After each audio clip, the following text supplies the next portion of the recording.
atravesado por súa presencia. Cando xa empezaba a falar, cando contaba unha das súas historias, o tempo detínese.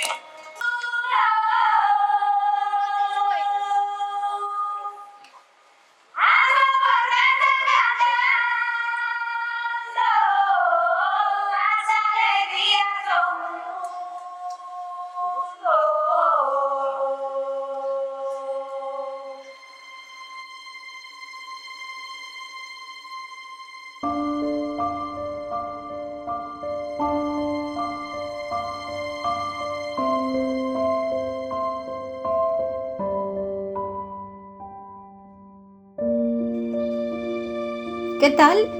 Me encuentro aquí en Pontevedra en la 23 celebración de la Feira Franca, que es considerada una fiesta de interés turístico. En el año 2000, el Ayuntamiento de Pontevedra decidió rescatar una parte de la historia medieval de la ciudad por medio de un mercado medieval. Hay que tener en cuenta que durante el siglo XV, finales del siglo XVI, Pontevedra era la más importante y poblada de toda Galicia. En 1467, el rey Enrique IV de Castilla quiso concederle el privilegio a Pontevedra debido a la lealtad que esta villa le tenía al rey, que durante un mes estar libre de todo tipo de tributos, en un mercado que se realizaba una vez al año y que era muy importante aquí en la ciudad.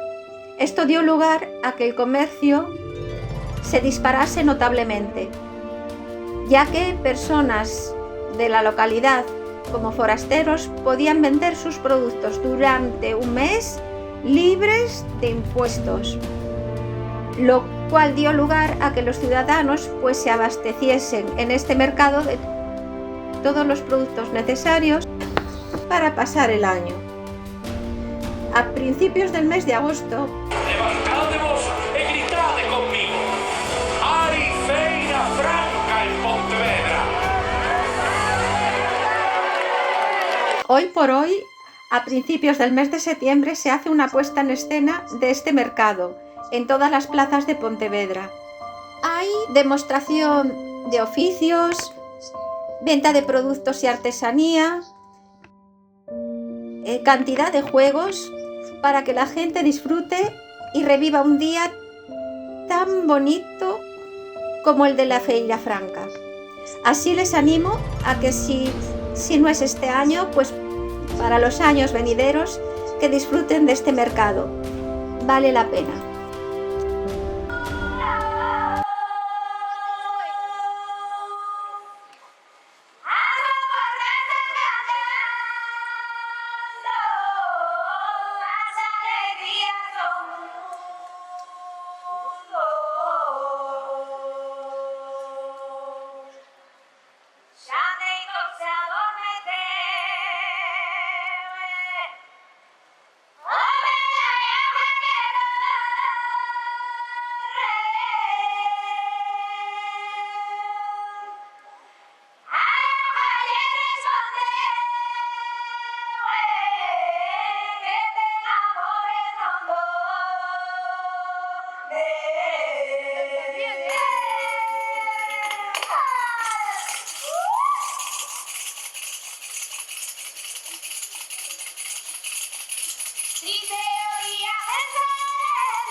Ay,